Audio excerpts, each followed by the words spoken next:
the great Nana Kwame Ampedu granted an interview with Kofi Adumangwangwani, and then Ampedu said he went to the Caribbean, to be specific, Jamaica, and around that time they were calling it blue beat. Easy. Blue beat. So he listened to the whole vibe and he was like, what type of music is this? And then they were like, blue beat. And according to Nana Kwame Ampedu, he said he recorded over there. So if all things being equal, then if what he's saying is the truth, because we are going to play the evidence for people to watch it. The man goes to boom and said he recorded over there, so he becomes the first Ghanaian to have recorded in Jamaica.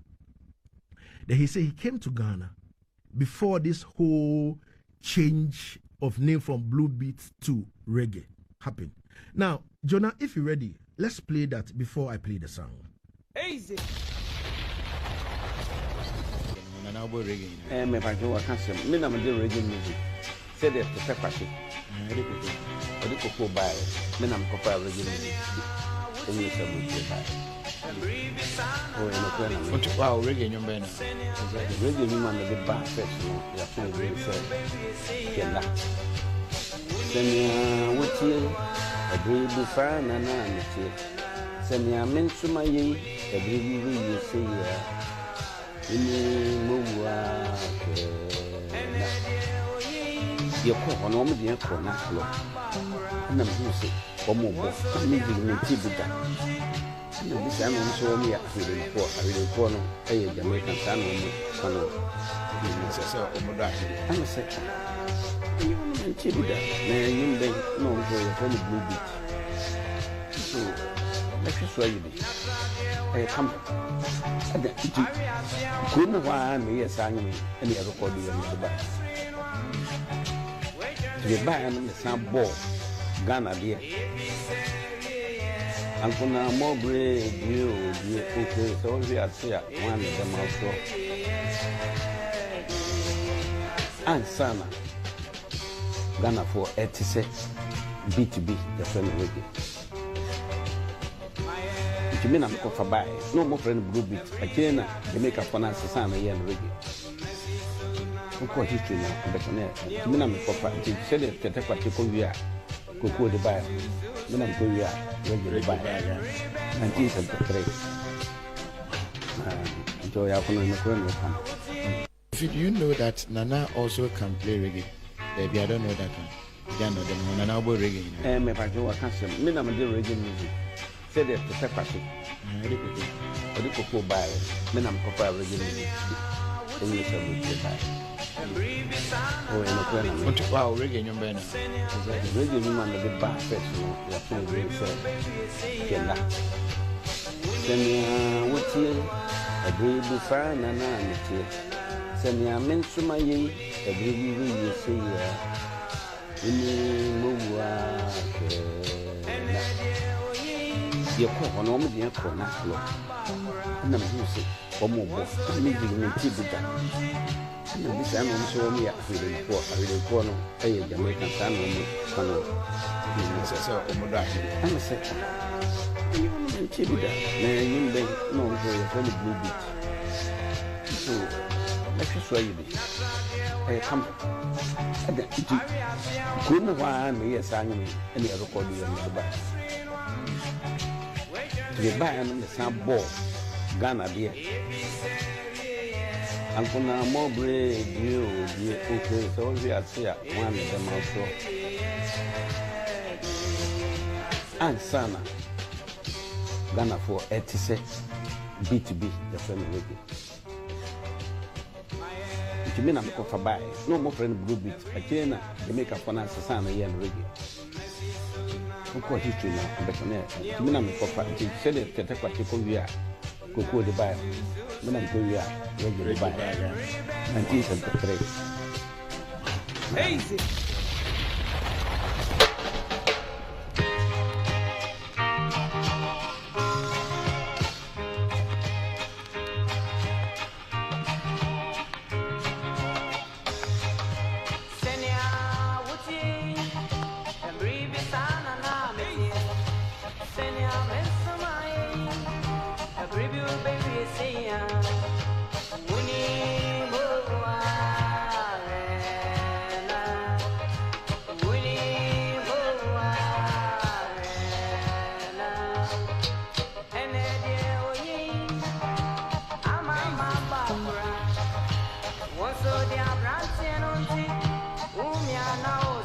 Reggae Reasoning Sunday. This is the song.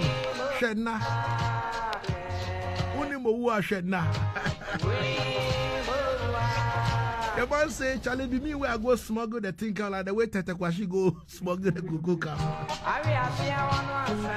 Yeah, let me go to my, conscious able man in the studio and let's start the reasoning. Uncle Fred. Yes, sir. Nii Ayertey. Blessed. Yeah, man. Jahwi. How is the vibe? Positive vibes, Yo, I like the vibe. What do you guys, think about what Nana Ampadu just, said that we just played? I mean, it's cut and clear. That's the sound. We can hear it. Yeah? Easy. We can hear it. This is 70s reggae. Yeah. Yeah, man. So he's saying that because I'm asking all this simply because there are some questions that people are asking that we need to clarify that in terms of who is what and all that. And in terms what we call reggae and all that. People want to know the definition. People want to know who a reggae artist is and all that kind of thing. You understand me? So you're being a veteran artist in our space, Uncle Fred, traveling, playing all the festivals from the UK to the Europe and all that kind of thing and all that. The man just said something that he smuggled it into Ghana. Around that time, it was blue beat. Charlie, the blue over there will be the thing where it go inside my head small because we have blue other things. You understand me? I think what he meant is rhythm and blues. Yeah, of course. Yeah, he say no more friend, blue beat. Yeah. You know what I mean? Yeah, and they recorded over there. So if he recorded over there, then he's the first artist to have recorded in Jamaica. Ghanaian artist. Ghanaian artist to have recorded in Jamaica. He's put us there, and then he came to Ghana, recorded another version. You understand me? That he mentioned and all that before people, started, calling the whole thing reggae and all that. So he actually introduced reggae to Ghana. Yeah. Do we accept that? Well, he has a point there because that's the music that you just played. It's not as if he's just saying it. Yeah. But evidence is in the sound. You don't see it. Unless there's other evidence to prove contrary. And we might have to do the research. Yeah. And find out from his contemporaries also if there was a similar sound here before him. And if not, then probably we should do like a more in-depth interview. Mm-hmm. Find out even who the session players were and all that. Have like a proper history of how the sound came here. You want to interview Nana Ampadu posthumously? No. Posthumously? I thought you said he was easy. No. He's no more. No, he's no more. No. You know that's what I was asking you during the interview. He was still alive. But if we have a copy of the, those times they used to write on the LPs, they used to write the musicians on the cover. I mean, because this interview doesn't seem that old. It was in recent times. Okay. You understand me? And in Ghana month, that was the month of March, I was trying to research in terms of, the first ever reggae song in Ghana. You understand me?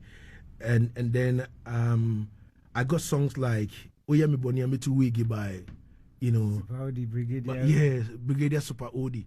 And then, I approached some elders and they were like, no, Super Odi there, it was in the 80s, you understand me? But this, and then someone sent me this particular interview by Kofi Adoma. So I called him, even though I watched the interview all right, you understand me, in black and white, I again called him, you understand me? And he said, yeah man, Lagazee, the man said A, B, C, and D, as he said in the interview. I said, all right, no problem. You know what I mean? But, I don't know. We learn from each other, so I just want to find out from the item if, any of you might have heard. My earliest introduction to reggae in Ghana was Vitamin X and Felix Bell. Yeah, all right. And later on, I came into contact with Kente and the other man that we were doing it at the time. So my earliest recollection of reggae in Ghana at the time was Vitamin X. Okay. Vitamin X and Felix Bell. Okay. And so I didn't even know about Nana Pedu. So this is new information to me. All right. Yeah. Before before that era, there was also what do you call them? Classic Vibes, yeah. And then later Vibes. Yeah. So led by Kojenchi. No, Sibio Prempe. Okay, Nano Sibio, yes. Kojenchi was a singer. Yeah. Sweet Julius. Mm-hmm. Yeah. So they were there, those were the Jajauja days. Mm. So they were a very tight live band, Mm-hmm. Yeah. And they used to do a lot of covers before they went to Cotonou to record their first album, Higher. All right. And then I also know about Pat Thomas. Mm-hmm. He did a couple of reggae. He did a reggae album, I think. Mm-hmm. Yeah. So. What about the KK Kabobos and the Chikalis? That was later. That was Kim. Oh, okay. Yeah. Okay. So it means that Ampedu is leading. Oh, definitely. This is the 70s we are talking about, man. Yeah. Nii Ayertey. Yeah, I love what I just heard. It's deep roots. I was just telling Jahwi that this rhythm, if it is possible, it's unfortunate that he's dead, but if it is possible, it can be brought back, remastered, and then we can have like a reading project. Yeah, because it's very heavy. It's dope. I love it. I love it. So this should be early 70s. Yeah. It's solid. It's solid work. All right. Easy. So this brought about like this kind of, let me kind of step into the question of what is reggae? Reggae no krano Ayertey. Uncle Fred. Good question. Good question, because the whole genre has been evolving right from the start. Even before people like Bob Marley and Tooth and the Maytals. Tooth and the Maytals is reputed to have named the whole thing reggae. Of course. Right, but before them, there were seniors. When the thing was ska. So there were the Scatterlights, and there were those people, Baron Lee and people who were the exponents. They were exponents of ska, and then it went on to become rocksteady, and then I understand that one particular hot summer, year, the whole music just slowed down and became reggae. The whole hip beat of the ska era slowed down to become the fast pace. Yeah, slowed down and became, rocksteady, and then finally reggae. So reggae itself has been evolving. Yeah, there was a time when we had raga. Jungle.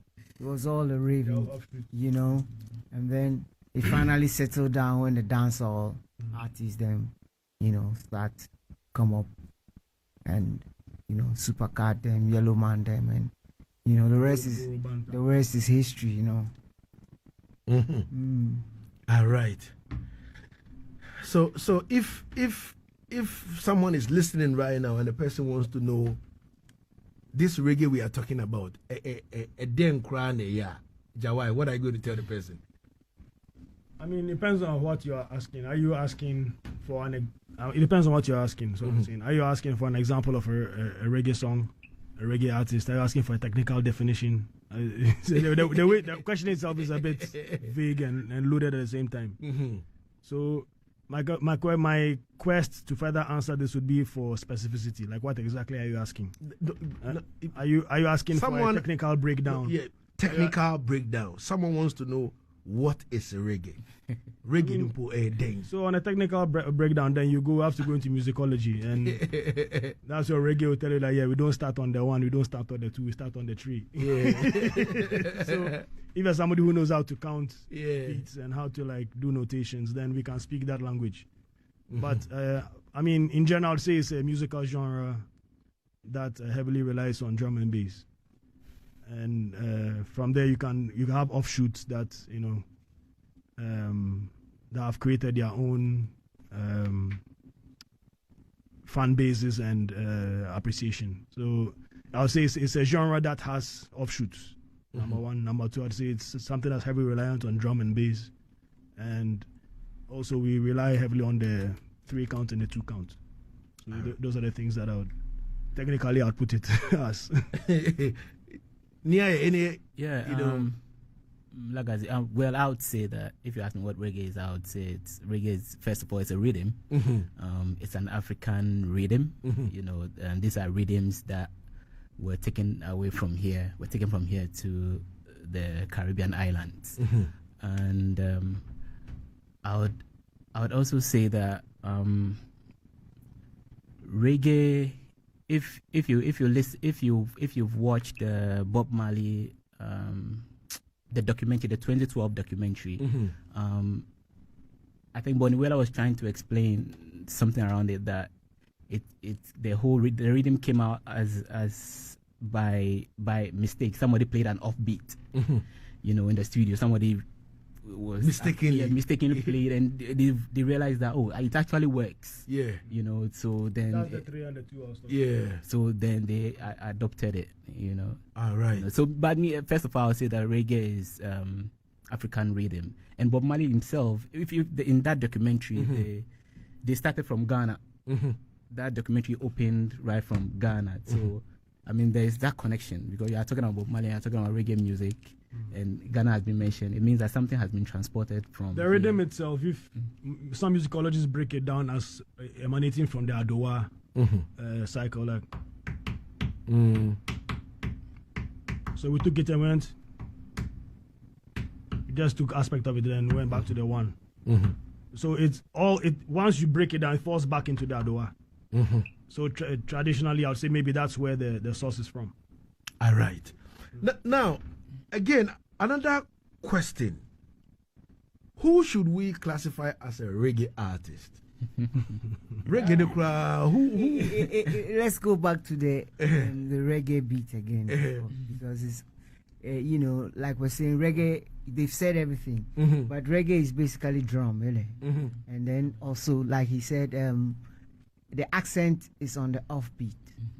So anybody who plays music that has that drum feel, and then that peculiar offbeat thing that makes it sound seem as if it's kind of dragging, and then more importantly, reggae itself is a vehicle.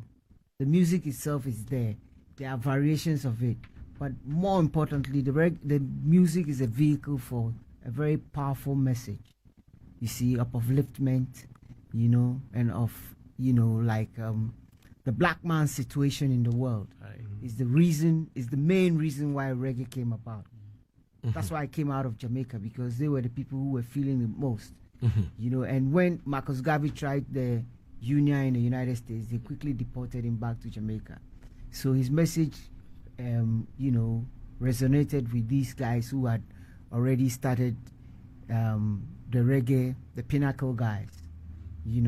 So the message caught on. So the music itself started from the Nyabingi drumming that they were doing in the hills there, which they brought into the trench towns and used the modern instruments to develop. And the main reason for that music was the message that it carried. So a person could be playing reggae music purely as music, because I hear a lot of artists who play music. When you hear the music, it's reggae, but they say it's gospel because they are singing about Jesus, reggae, So we don't really call that kind of music reggae. And then there's also a lot of ice cream reggae going around, where the music technically is reggae, but it's all about some very light issues, not the kind of message that reggae carries. So who is a reggae artist has to, first of all, technically, his music has to qualify technically as reggae, like it was defined by the brothers, and also must have a certain message which reggae lovers have an affinity for. which kind of message should this be? Well, when you listen to the Bozrak reggae musicians that we know, you know, messages of liberation, you know, messages that uplift the downtrodden of society, and then also which lash against the oppressors, you know, the so-called conceived oppressors, those who are oppressing the downtrodden. Yeah. So it's a we and them situation. Yeah. Yeah. I mean, I'd say reggae covers it all. And for instance, before Jahwi, you know, steps in. So, Uncle Fred, are you saying that in terms of what you're saying that it must be maybe music about the downtrodden, upliftment and all that? So, if I have a reggae beat, and I sing about how I'm making love to my wife or making love to my girlfriend, I can't call that reggae. No, I didn't say that. First of all, I'm not the one to determine and say it must be like this, it must be like that. But reggae has been used very effectively, for instance, to help bring down apartheid in South Africa. Yeah. Reggae music was highly instrumental in that process. Yeah. And it continues to raise issues concerning the downtrodden and the upliftment of, you know, ordinary people. So that forms a large, of course, love is always a very good topic for music. You know, music is the food of love. Definitely. So when we talk about love, you know, I mean, a lot of reggae songs deal with love. That's why we have a whole sub-genre called lovers rock. Yeah, that's what I was going to get at. So I was going to say reggae covers it all. And it's true that it started as a yearning cry for freedom, for liberation, for all these other things. And people now took it into the realm of Jesus, where now all of a sudden it's called gospel. And I know people keep arguing there's no genre like that, because they heavily rely, especially in Ghana, they heavily rely on reggae beats. And there's a whole subgenre that deals with the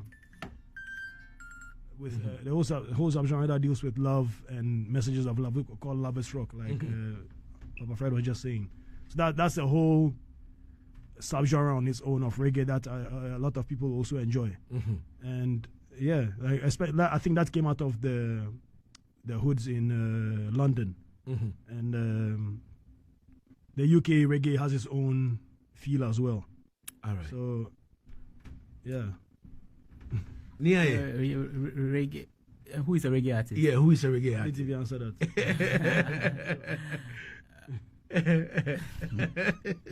Easy. Anybody who plays reggae is a reggae artist. Well, basically, it's for the fans to decide, right? I'd say, first of all, it's for the artists themselves to decide. To define themselves. So if you define yourself as a reggae artist, or one of the genres you practice is reggae, then the first is the self-definition. The second is like Uncle Fred just said, by the fans. When they hear your music, what do they hear? You may think you're playing reggae, but somebody go hear and say, no, this guy, they play high life. You know, it's like a lot of it. And mind you, I kept fighting this whole genre thing for also one reason. A lot of this generalization of music is really for record companies to be able to sell records. And if we are so caught up on being genre specific, then there's no room for experimentation. There's no room for fusion. There's no room for you to say, okay, if I now say I'm strictly reggae, it means I can't do a song with Snoop Dogg. I'm strictly reggae. So if Kanye West comes to me like, yo, bro, let's jump on the track, I'm going like, oh no, I'm a reggae artist. No. I mean, when it comes to the technical aspects, I think Uncle Fred has done justice to it. So we have an idea what the reggae beat is or what the reggae rhythm is. But to come back to answering that question, who a reggae artist is, it has to be about your body of work. You know, whatever you have been able to put together. If it's if majority of that work leans towards reggae, then you are a reggae artist. If 90% is Afrobeat, then you are an Afrobeat artist. So I think that what you do, you know, every day should really define who you are. And I like that Uncle Fred added the message, you know, and this is something that we must also take very serious here, because today Afrobeats is being defined as something else, which is also actually the original Afrobeat is revolutionary music. And if you like, if you listen to Fela and the things that he was saying, the foundation of it actually was also reggae or high life, and we know that high life is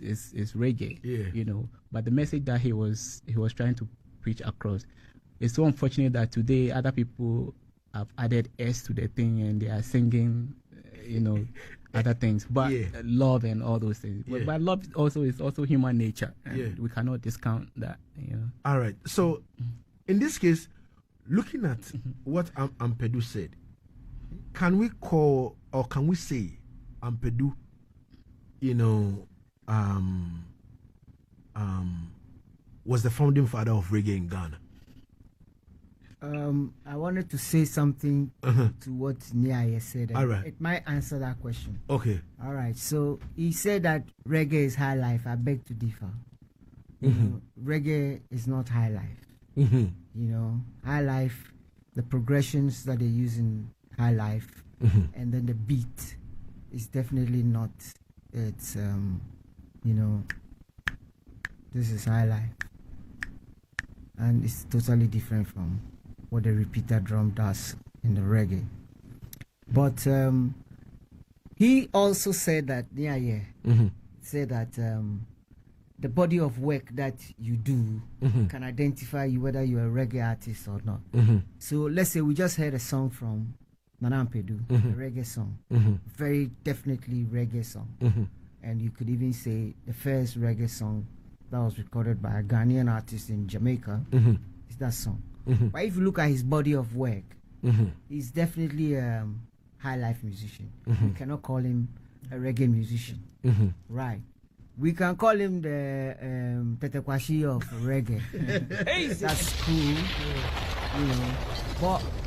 But you know, in fact, I think that in those times, high life music was quite influenced by Caribbean music, especially calypso. So you can hear elements of calypso in the way the high life music of that E.T. Mensah and those Kim Bruce, those artists of those days, how they used to arrange their music. You can hear elements of Caribbean music, but mostly calypso in that distinct. But reggae is a very distinct. You see, because of the offbeat thing, it gives it a whole different kind of lethargic movement. You see, as if you are stoned, bisa. So it's all part of the reggae, you know. That's why the high life, the gospel musicians try as they can to play reggae. It doesn't sound exactly because right, they are playing the reggae on the one. Yeah, that's what I'm saying. Yeah. So and like you're saying, reggae is an off rhythm type thing where you have to start on the 2 or the 3.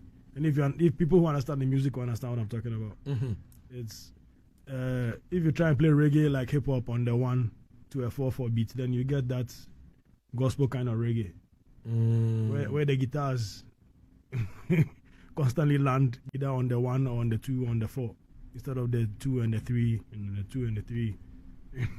All right. So, now I want us to establish this where, you know, people should know whether really and truly, as Ampadu said, he's like how Tetekwashi smuggled the thing into Ghana, and he also did the same thing. Yeah, but we can't sit here just today and make that announcement without a little bit of research. I would say let's give ourselves this week to speak to some more people. All right. Possibly find out who even the session players were on that particular record. All right. And then come back next week and give that information. I'll definitely hold it without me being too hasty to give that. Like he's the founding father. No, we can give him the benefit of the doubt. You can give him the benefit of the doubt. Because so far, Well, no other artist has come up with that claim. And I'm sure, since he made that claim, enough artists have heard. If somebody knew of another artist who could have done it earlier than him, probably bring the evidence.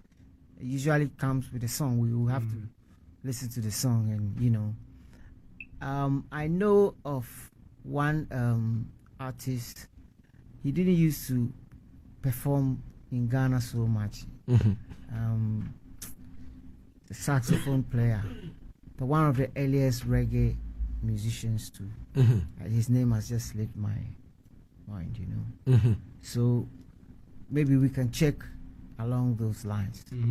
But so far, I think that I can give Nana Ampadu the benefit of the doubt. It doesn't make him a reggae artist, though. Oh, of course. In terms of the body of works, right? Yes, that's right. All right. I haven't listened to that interview in full, so I don't know. So is he saying that there was a wave? I'm not trying to discredit, but after he introduced that song here, was there a wave or people trying to copy that sound or that rhythm? Yeah, he said after he introduced that, then people began to know what is reggae and all that, and people started playing it and all that from that time, using his sound as a template. Definitely. Okay. So those are the things I'm saying we should do some more research on and ask people from, if not that era, like the era after, and what they heard growing up. So maybe people like Saminu Pesa from Rutanabo and Poncho. Poncho Kwe, like some of these guys, we can reach out to them and. All right. 30 minutes going into the outro here on Asaase Radio, the voice of Allah. This is Reggae Reasoning Sunday. Oh my God. So I've got some messages over here that I would like to go through them. Lighterman Original Artist says,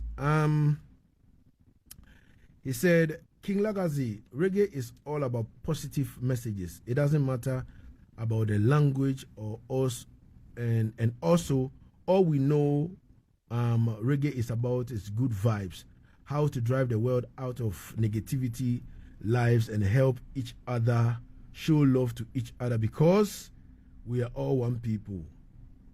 That is what we know about reggae music. Thank you. All right. Lamin Yabu says, yes, afternoon, my brother. Respect. Listening to you. Oh wow. The language and easy.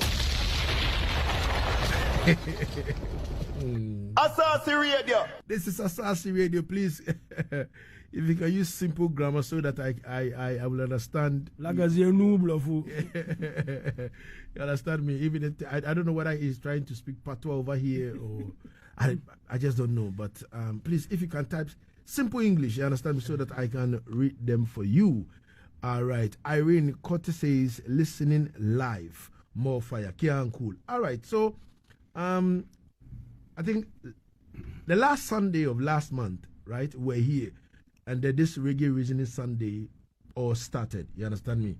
We spoke about a few things. We opened up the phone line, people calling. We outlined some of the problems, we're facing as reggae industry in Ghana, how people water down the hard work of reggae artists and also reggae people in Ghana. You understand me? People try to downplay the hard work of this industry, but looking into this industry, reggae is the genre that is making Ghana proud out there. You understand me? And it is evident, because Samini taking us to the Mobo, Shatawale taking us to Iroma, Stoneboy taking us to the BET, Rocky Downey taking us to the Grammys, all are evident. Lagazee going to Jamaica to win Clash in the name of sound system culture. It's all evident that reggae is making Ghana proud out there. But people are trying to downplay the hard work. So people, the last Sunday of last month, we opened up the phone line, people calling, and people were like, yo, listen, we need to set up an organization where we'll have a united front, where, we can go with our problems. And I'm like, all right, calm yourself down. So after the reasoning Sunday, you know, at the forecourt of Asaase Radio, all the gentlemen were stuck. You understand me? Everybody was like, yo, Lagazee. So what I go on? I'm like, yo, Jahwi, Dr. Nii Ayertey, you know, Fred, Kente, what are we going to do to safeguard this industry? And then the reasoning starts. So I would like to find out from, you know, Jahwi, Nii Ayertey, and also Uncle Fred, that so far, where are we at now? What have you guys been able to do or put together in terms of creating, you know, that, you know, that association or that industry that people are talking about, so that at least when there is a problem, we can rise up and say, all right, you know, this is where we are going. Or if there is an issue concerning the reggae industry, you know, industry people can, you know, be bold and walk up to us and say, you guys are the ones holding the industry. What is going on? Where are we now? Uncle Fred. All right. So, like you said, we started this whole thing discussing last month. And then when we went downstairs, we went to talk further. And we then decided to put together a couple of committees to really start asking the questions that need to be asked, and then try and do some research to find out what exactly is the problem or is the situation with the Ghana reggae industry. So we started asking the questions, started doing the research, and trying to put together a small group so that we can brainstorm and like a think tank, you know, and come up with solutions. So far, that kind of outreach is going on. The research is going on. We're finding out more and more about the issues. Like I've always maintained, we have everything when it comes to talent or it comes to what we need for an industry. We have everything. All we haven't done yet so far is, a lot of people have tried, you know. We have to actually give credit to those who have made effort to put together some associations and some organizations to uplift the reggae movement here. You know, people try to put together award schemes and all that, you know. So congrats to those people. They've done well. And the idea is to try and bring everybody in the industry, we're talking about reggae, together. So how do we do that? First of all, we have to have certain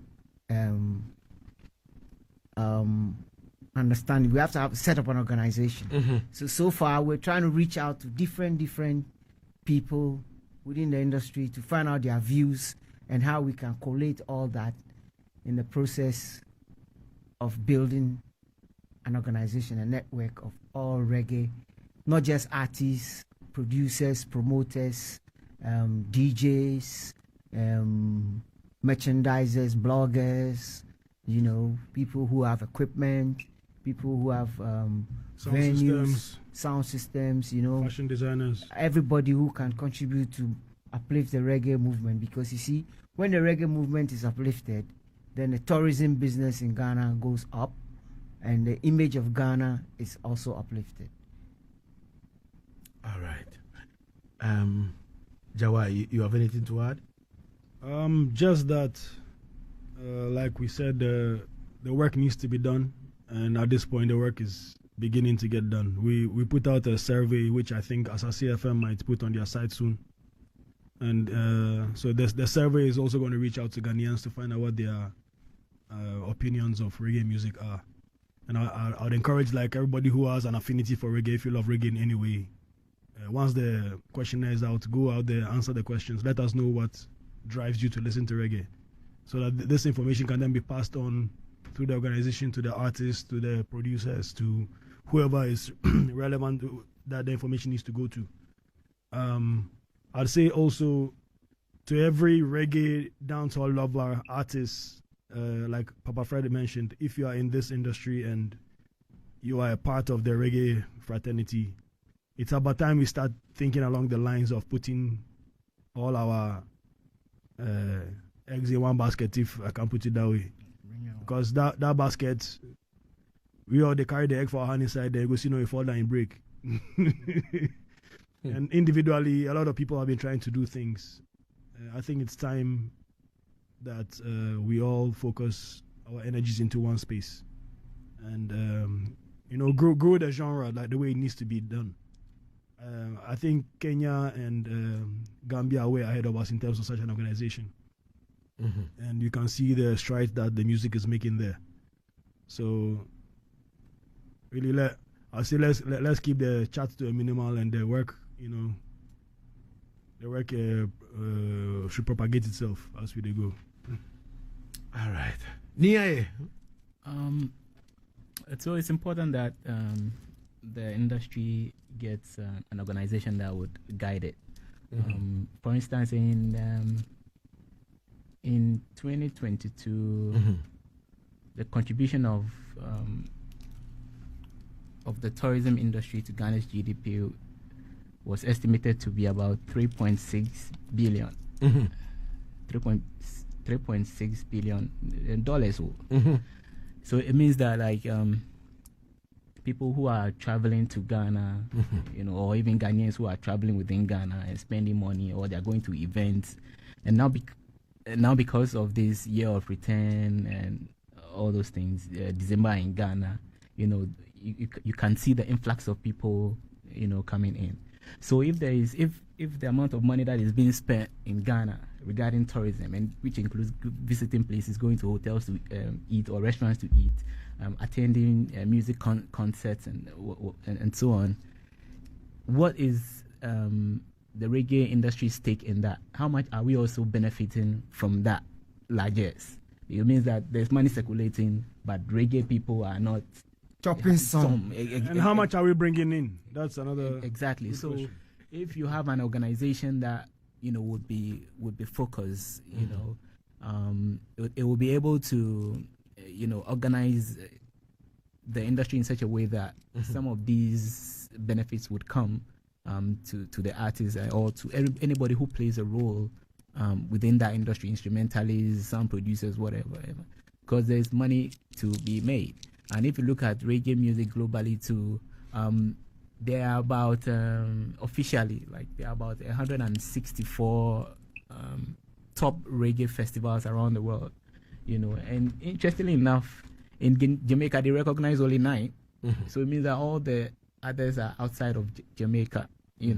I feel like Africa should be the new frontier, for the next wave of reggae festivals and tours, because this place has barely been exploited. We haven't really experienced all the big reggae festivals and concerts that have been happening. Reggae Sunsplash went to even Japan, So I feel like Africa should be the next frontier. And if Africa is going to be the next frontier, with all these policies that the government is also putting in place to ensure that people come here to come and spend money, how ready are we?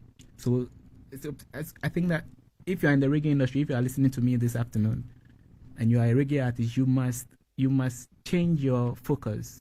You must take it in a way that would also make you ready. Ready. Like, how do you improve your craft? Because there are so many talents. The other day, for instance, and big up to the guys at King's Palace. I went there for the first time, I think about a month or two ago. I think I love the vibe. What's going on, and they try to. I saw that they try to create an economy. Around what they are doing. Like the ladies trying to sell some juice here. Some soya chunks, whatever. And that is it. But we need to be more we need to be more professional and intentional about what we are doing.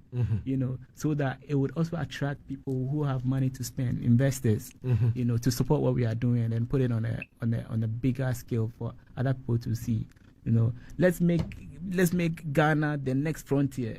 They say Kenya, they love reggae past we. I don't want to believe that. But it is very, very evident because when you go there, even artists are graffiti artists are benefiting from reggae. What are they doing in Kenya? What are they doing? Because they are just painting, they are spraying their trotro, with icons of these reggae icons all over the world or in Jamaica, you know, and it's not for free, right? You know, and so that is a spillover effect. You know, look at that. Oh, people are just drawing. They will get paid to. They put an effigy of maybe Uncle Fred on their car or something, you know. So we must also begin to think along those lines. And so let's organize. I mean, whilst we're doing the research, I've also been consulted to add my voice to it. We realize that there are so many issues here and there. People don't want to.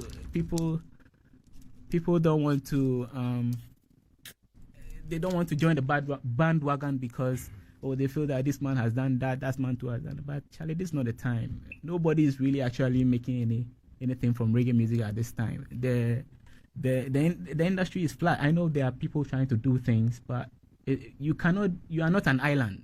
Yeah, you get it. You are not an island, and there must be a concerted effort, like so that when Charlie, we know that it's Mad Stage Show or it's King's Palace that is doing something, or it's happening at Roots and Souls, or it's happening at King Solomon. Charlie, we are moving en masse, and other people too are joining us, you know, to make it happen. So that's why it's important to have such an organization. And I want to big up Uncle Fred, Nii Ayertey, and Jahwi for the work that they have started. I mean, if you have your reservations and feedback, I think in the industry, you guys, you are known, so they can send their comments or emails to you, and those things will be reviewed. And if you're also contacted to come and share your voice or add your contribution, don't shy away, you know. But at the end of the day, you as an artist or an instrumentalist or a sound music producer, you're going to benefit in the long term. So this is the time for us to work, you know. All right, this is the time for us to work. Easy. We're live on 99.5 in Accra, 98.5 in Kumasi, 100.3 in Cape Coast, and 99.7 in Tamale. Easy. Asaase Radio, we are nationwide. Easy. Now, pick up your phones and dial this number. And I want you to be part of the discussion. 0200 009 951 0594 157 777. These are the numbers. Easy. Lagazee. Them are listeners in our Cape Coast, you said? Yeah. And them are listeners in our Kumasi. Of course. So, my people in Cape Coast and Kumasi, where they do reggae, I want you guys to link up with King Lagazee and let us know certain things. We just need 1 or 2 people to contact us so that we can get the information required. Lightning out there in Cape Coast, I know say you're listening probably. Big up on the big bad self and all the reggae crew out in Cape Coast. I want you guys to be a part of this. Let us hear from you. Let's build the organization nationwide. Someone is on the line. Hello. Hello. Hello. Sorry about that. 0200 009 951 0200 009 951. Hello. Hello, King Lagazee. Blessings. What is the name? Where are you calling from? Yeah, bless you. Good afternoon. Good afternoon. Yeah, man. All the time, the legend gathered, especially we are filling that ground. Respect. Yeah, I'm from Kumasi, but right now I'm learning work for them. So the music reggae, the prophecy, made the work going on for the fire. We are filling the boom side. Respect. So big up to Ogoli from Jamaica, whatever, from you, legend. All right. Okay. Give thanks for the call. You can also call us on 0594 157 777. Irene Korte on our WhatsApp says, blessings. You know, she's in tune and feeling the vibes every time. On our Facebook also, I have a lot of questions over here. Lighterman, original artist, says, King Lagazee, please, I want to know, because Sizzla, Kalonji, Kipotan used to drop some negative vibes on their songs. Is that also a reggae? What does it mean by negative vibes? I think I understand what you're saying. Yeah. So, I think artists go through phases. Yeah. You know, and as much as love, revolution, and intellectual banter is a part of reggae, so is anger, so is frustration, so is the human condition. And sometimes I feel maybe all Zen and Buddha, and sometimes I feel like Kali and Genghis Khan. So at those moments, are either of those feelings not valid? They are both valid. At the time I'm feeling like King Kong, I'm still Jawai. At the time I'm feeling like Buddha, I'm still Jawai. So me expressing that on a song does not take away from it being reggae or not. All right. Someone is on the line. Hello. Yo, respect in a general. Blessings. What is the name? Where are you calling from? This is Lighterman. I'm calling from Circle Accra. All right. Lighterman, let's hear from you. Yeah, man, General. I want to understand something because they say something on the interview and I really don't understand it. They said reggae rhythm was played by offbeat. Yeah, and I really don't understand that. I want to know reason why they say that so that I can get more from them. All right. So the offbeat issue that Uncle Fred spoke about. So Okay, so let me just give you an example. You know, Jawais was saying it in terms of numbers, right? So in music, we have 1, 2, 3, 4, 1, 2. And most kinds of music,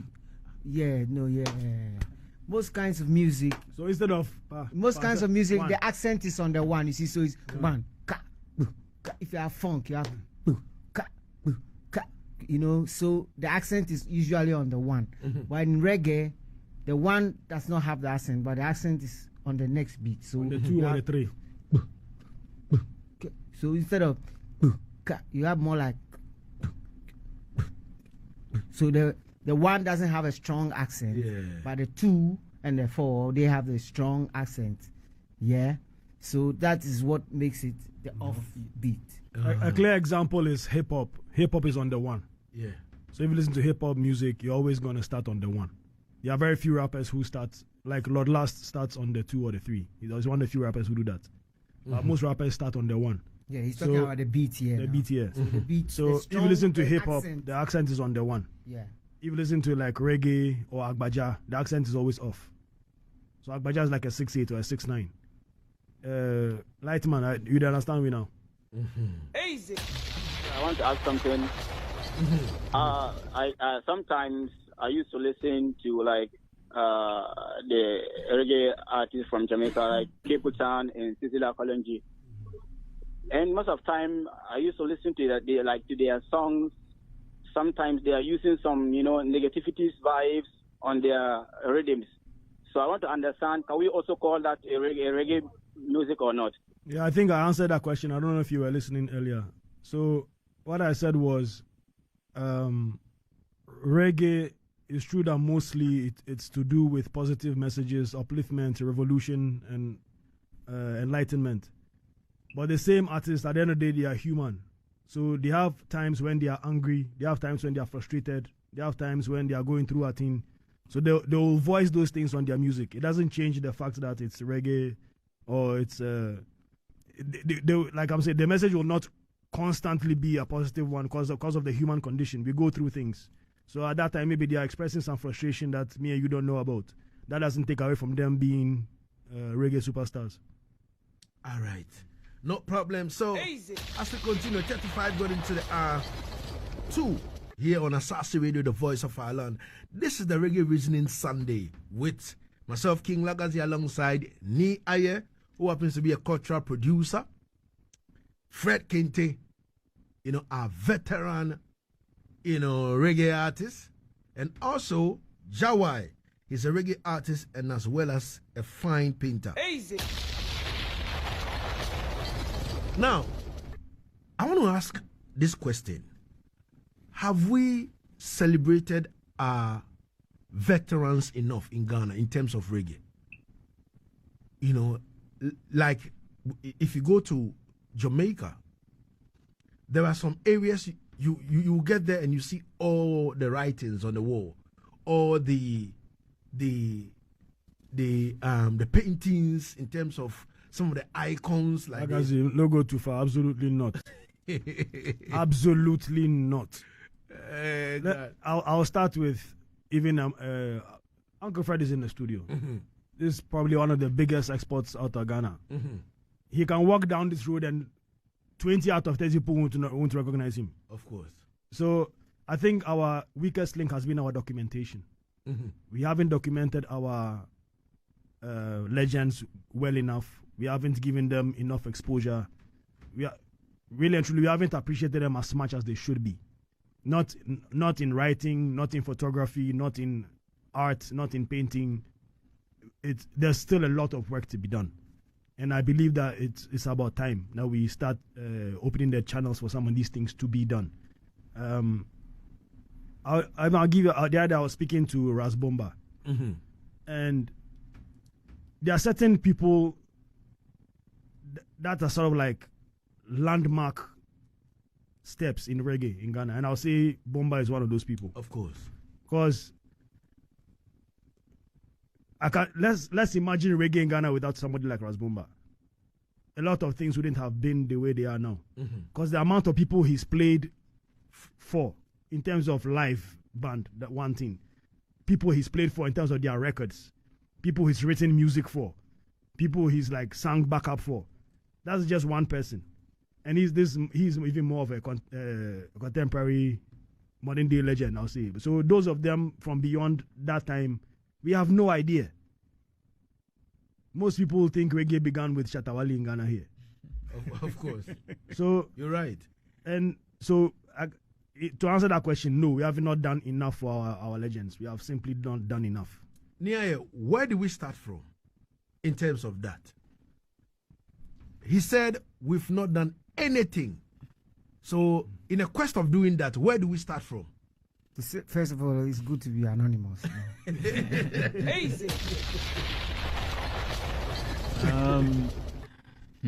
Where do we start from? I think well, I give credit to Base Awards. When Base Awards started, I think they did something like that. Yeah, they actually did. I remember that they put together some documentary. Yeah, a documentary that tried to honor the legends. You know, so more of those things. We have someone on the line. Okay, let me pick a call. Hello. Hello. Good afternoon. What is the name? Where are you calling from? Good blessed afternoon. Blessed. Yeah. Yeah. Why are you saying one? Everything good. What is the name? Where are you calling from? Don't know. The Shatta Scotty representing. You don't know. You know what I mean? Yeah, man. All right. Scotty. Where exactly are you? Jahwi. Yes, sir. Charlie, we don't care. Oh, Charlie. I hear me bubla. Miniano. I follow this discussion. And I the foundation and I mean reading wise cannot be more education and things. I see. I feel one I said you go up down the black something that it was good. Like we were seeing and we got Shatta Wale there we go out. Chance will get to get the child family. The capability down for it's still going and they appreciate the consciousness. But they don't talk about consciousness and they go back to Jamaica, Switzerland, and Laposi, and you know that to be. If you hang that track, battle track, like they go up, you know, the boss is making those right. Shatta Scotty. Yeah, man, Dada. You see, the main thing is we are not trying. Yeah, we are not trying to put some people aside and bring some people in. But to say Shatta Wale the Onkan crowd here, I don't think it's I don't think it's fair. Yeah, man. All right, respect. Yeah.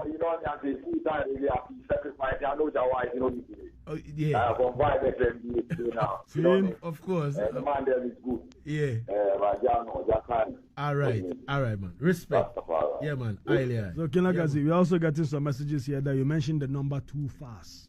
Oh. So, kindly repeat the number again so that man them can hear it and call it. One thing I want coming from what this brethren talk about, somebody know the inside and all that. Yeah. See, as much as possible in trying to organize ourselves as to become a formidable force to reckon with in Ghana. The reggae massive must always remember that disunity don't lead us nowhere. Of course. That one of the problems that we identified through the research that we initially started with is division. Division is one of the main problems, because once somebody starts a movement or a house or a nation and of his fans, he wants to have them exclusively. That's okay, but then it shouldn't be such that we are fighting each other, because we're all working on the same cause. So one of the main things that an organization that we are thinking of forming, we should be thinking of, is how to unify the various groups, diverse groups of reggae practitioners who feel that we know power with them people there, to try and bring them all together under one umbrella. So the idea of somebody no day inside, well, they have a massive crew, so how you go fit us say no day inside? Yeah, let's not discredit anybody's work. Of course. Yeah, and I think that also the discussion should always try and stay focused on issues rather than personalities. Of course. Yeah, because... So again, just to buttress this point, mind you, I only use Atawale as an example because that's where a lot of people's reference starts from. Not to say that he's not doing what he's supposed to do. He's doing what he's supposed to do. But I'm saying most people don't know of other artists beyond that period. Of course. So that's what the point was meant to make. Yeah. Not to say that he's the only one doing things. So maybe Shatta Scotty misunderstood the statement. Yeah. So it's not to say that Shatta is not doing the work. No, he totally is. All right. Dancehall is his forte, and we appreciate him for that. Of course. So, and we need people like that in our organization, because we know if you exclude anybody. Definitely. So Nii, you were saying something before the call. Yeah. So I was giving credit to Biz Awards for the documentary that they did. Unfortunately, that documentary is not popular. I don't know whether it's online, because I saw it at the launch. Yeah. So I don't know if it's popular. But this problem, it's not a problem of the reggae industry alone. It is a Ghana problem. Like we have a global jazz icon like Ghana Ba, for instance, but he's treated as, nobody talks about him for his contribution to music, or jazz music, for instance. So it calls for research. I think that's why also Musica exists.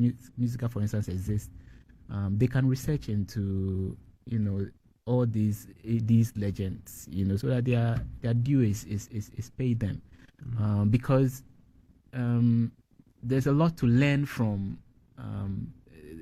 these guys, because they are very experienced. Okay, but in Ghana, once somebody grow old small, no, they jam for their thing inside. Seriously. They don't want to recognize him anymore. But in Jamaica, these legends keep reinventing themselves. Yeah. Even by, the artists themselves honor them by taking their music and covering it. So always they are in the public's eye, in their public's ears. So reverence. So it actually, so it can also start from the artists. There should be collaboration. Organizations that exist should do their research. If there's a music museum, for instance, that when you go, you would be able to. There was a French company that did an exhibition in Ghana, I think around 2012, and they brought like an electronic box, and I remember it was at the National Museum. So I went to listen to, that was the first time I was listening to Ebotela's music. So they put a short documentary, digital thing. So you go, you put on your headset. And then you can listen. You can choose a song that you want to listen. A couple of artists. Ebotela was among them, and they had a very short documentary, some pictures, and it was there, So that was the first time I was able to, I got to know about Ebotela, for instance. So I think that it requires investments. For reggae, I would say in Ghana, the cultural producers also need to step up a bit. As in, it doesn't have to fall solely onto the bloggers to write things that are occurring currently, but also for us to step in and do the research, like you're saying, create documentaries about these lives that have already happened. Even if there's sources of extra material, like from the GBC archives. You need to be able to have access to all that. Because I remember a lot of those performances were filmed back then. And if we can have access to them, we can begin to put out documentaries. See what I'm saying? Articles, photo essays, like whatever it takes to put some of these things in the public's eye. All right, ladies and gentlemen, let me play another legend, and let's see if you guys will know this particular artist from them days till now. Someone is on the line. Hello. Yo, General. Blessings. Talk to me. Yeah, man. Same way, Lighter. All right. Lighter, talk to me. Yeah, man. Me can hear some man call that talk about at the same shot on a day on the reggae side, you know. No. Yo. No. The man them are there on the interview. We need a unity, understand, you know. All we need is a love to unite, you know, and make the thing one good. Because we are one people, you know. Yeah. And we are talking about the reggae musical thing. So, Lighter. make nobody feel to call and disrespect nobody, you know. Yeah. Lighter. Yeah, man, that's how the thing go. Lighter, what we are saying over here is that Scotty called in. There was an example made by Jahwi, and Jahwi goes to boom and say a lot of the youngsters today, you know, don't know any artist beyond Shatta Wale. And it is the truth. You understand me?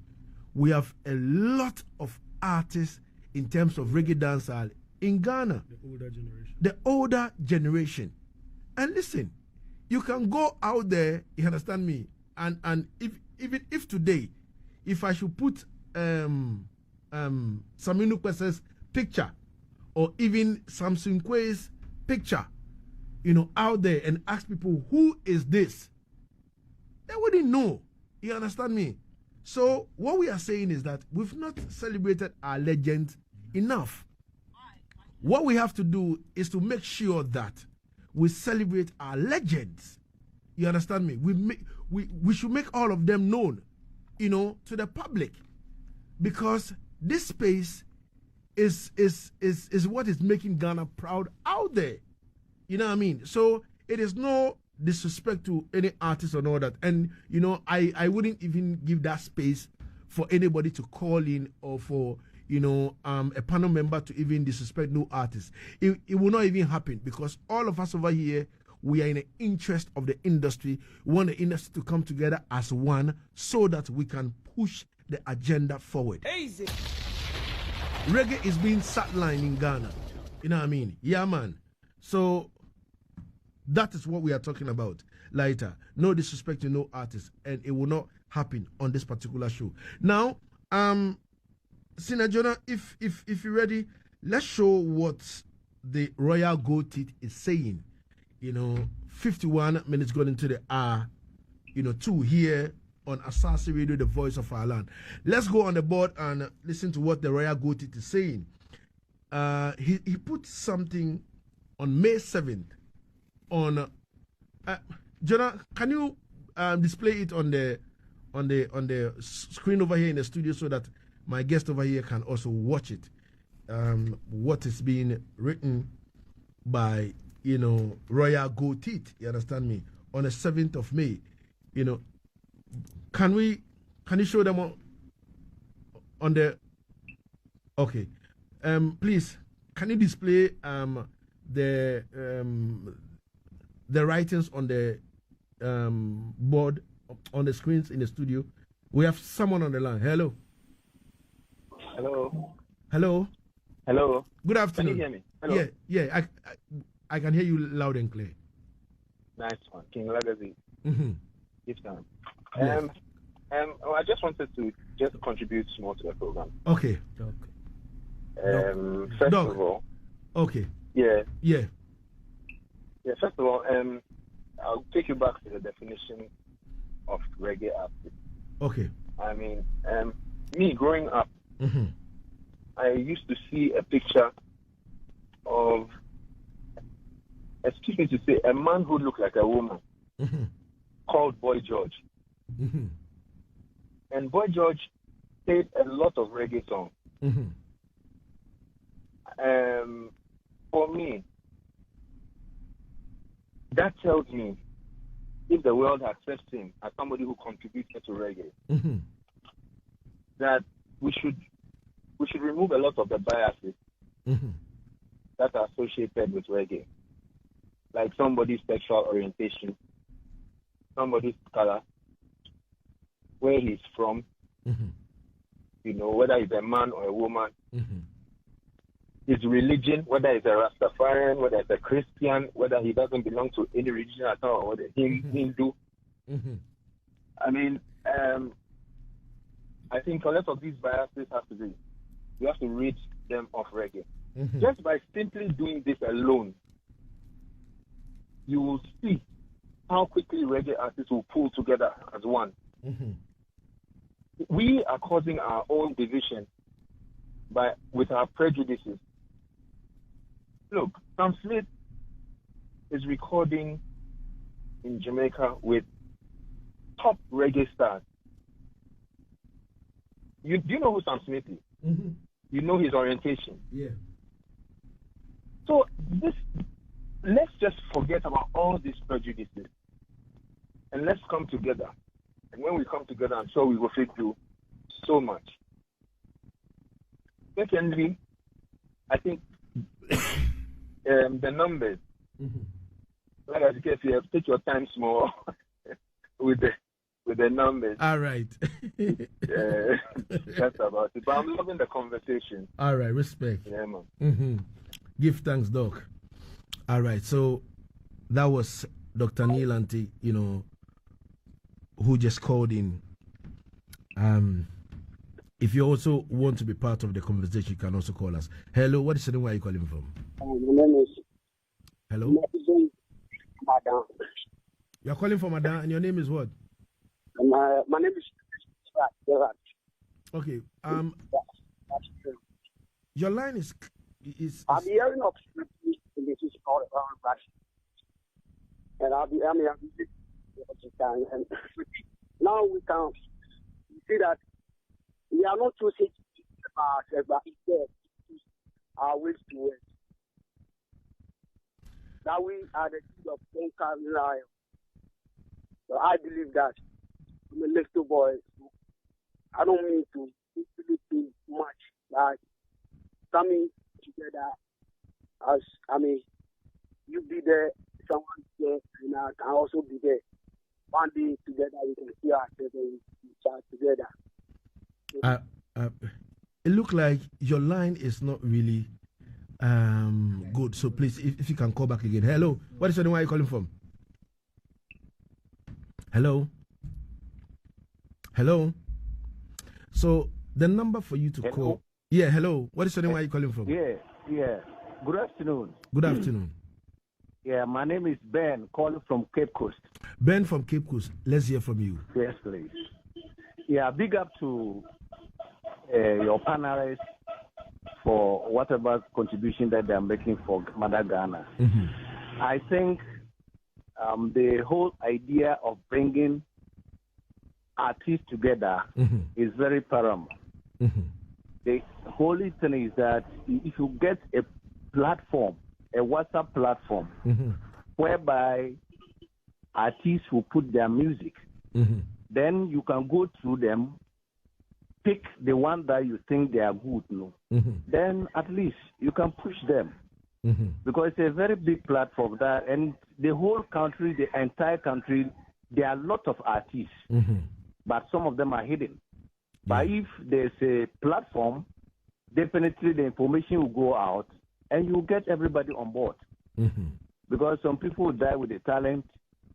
The opportunities are here now before they realize. So I think it's a very good thing.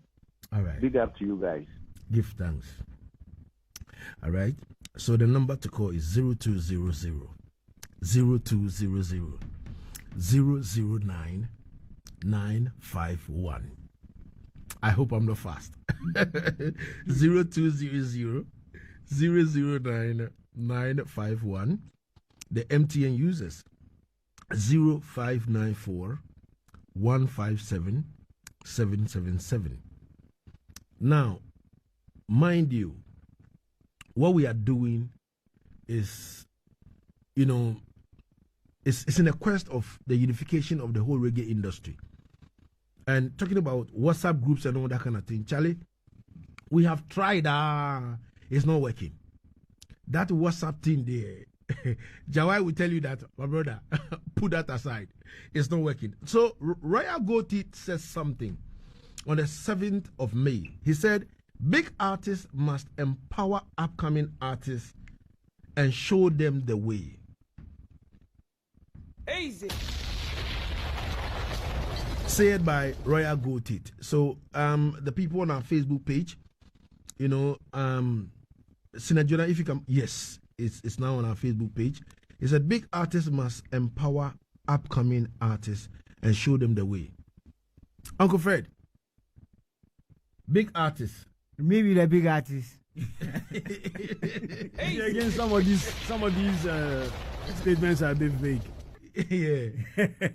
So interesting. If you break it down, who are the big artists in terms of what? Numbers, age, accomplishment? He's talking about artists who have made it. Yeah. That is what he's talking about. Yeah, artists who... How do you know though? He says big, the man said big greenbacks or what? Yeah, in terms of greenbacks. Is it in terms of money? Is it in terms of size? Maybe you chop and make a bolo. Boy, big, the people who have made it, the mainstream. Okay. The shutter. Now, when you say, again, breaking it further down, empower upcoming artists and show them the way. Mm-hmm. Empower in terms of what? May they give us money. May they put us inside the maca. May they record us. What are you talking about in particular? I think at least let's try and break down what he said. Mm-hmm. Empower artists means that some upcoming artists may not know what it takes, you know, because you can have an idea that I want to be a reggae artist. Mm-hmm. I want to write a song. I want to perform. You may have the talent, you may have the voice, but you may lack the songwriting ability. Mm-hmm. So an organization like this is to bring people together so that songwriters will benefit by writing songs for other people. You're talking about the organization, but he's talking about artists. Artists, yeah, but maybe he sees artists as the only people. But the reggae industry is made up of more than artists. There are artists, right? There are performing artists, and then there are musicians. Mm-hmm. You know, we cannot come and stand on stage and sing if we don't have musicians standing behind us playing the instruments. You understand? So we are all musicians together. Then we have those who have put together the show, the promoters. Someone is on the line. Hello. Hello, good afternoon. Good afternoon. What is the name? Where are you calling from? This is Yahwi, calling from Mepe in the Northern District. Yahwi from Mepe. Talk to me, Yahwi. In Lagazee. Yeah. The first Platinum Diamond General. Respect. What I have to say about this is this. You see, these upcoming artists, mm-hmm. They don't know their category of music they are dealing with. Mm-hmm. They don't know whether they are for dancehall, mm-hmm. Afro pop, mm-hmm. or Afro music, mm-hmm. lovers, mm-hmm. that music. They don't know. Mm-hmm. Reggae is reggae. And this time when you listen to the kind of music they compose, it's full of profanity. Mm-hmm. There is no strength in the equity to say. And what the music they come up with. Mm-hmm. And also, one time I listened to one interview of Stonebwoy in Jamaica. Mm-hmm. They have to do the interview with the man, I've forgotten of the name. He's working in stage one studio, mm-hmm. whereby they have to invite Stonebwoy to the Grammy ceremony. Mm-hmm. For the interview, first he said it's Afro dancehall artist, and at the same time he said it's a reggae artist. Mm-hmm. So the presenter there with the Kabaka pyramid, mm-hmm. is saying that you should come and be specific. Mm-hmm. You can't say you have the Afro pop music and at the same time dancehall artist. Mm-hmm. So for our musicians right now, they don't know the category. Mm-hmm. And also, the search of words they are putting across, it's nothing to brought home about. So that's why some of us, we strictly listen to reggae music from Jamaica, and I following you in Lagazee from Rice FM. Right. And I know who you are and one general, a proper presenter in this whole world. Respect. So big up with your good work. And my message to the artists is that they should focus to the chest of words and they should know the category of music they're doing. And when they ask them, they should go straight to this thing. And also to our Ghana musicians, we want them to go higher. But Stoneboy granted an interview and was saying he was in the Billboard chart in Jamaica. Some of us, we follow you, in Lagazee, and at the same time we follow music. It's never true. It wasn't seen on the this thing in Jamaica.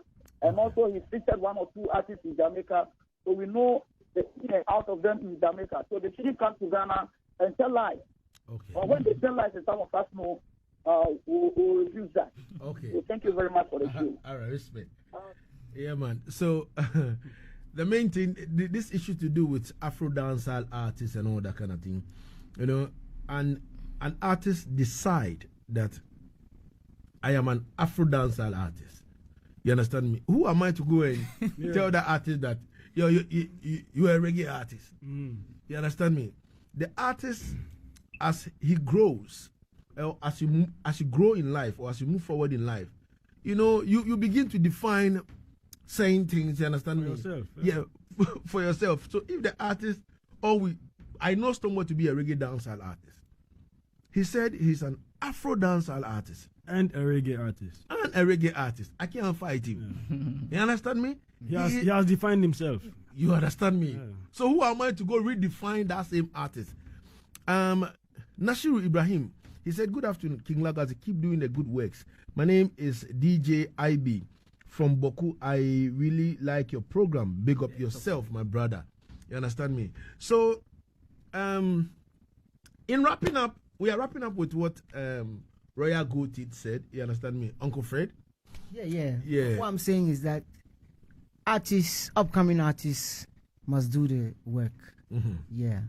Before that recognition that they are talking about comes. It's very hard work, But when you position yourself by doing the work before, it becomes easier to give you a platform. Because Goated, for instance, I know if you give him a chance to stand on stage, he can knock it. He can, he can hold his own on stage. But I know he's talking about a whole squad of youths that he's also working with in his studio in Fete, and very soon we'll be hearing from that area, the reggae. That's why I keep saying that as for talent, we have a lot of talent, but like he's saying, how to empower them and show them the way.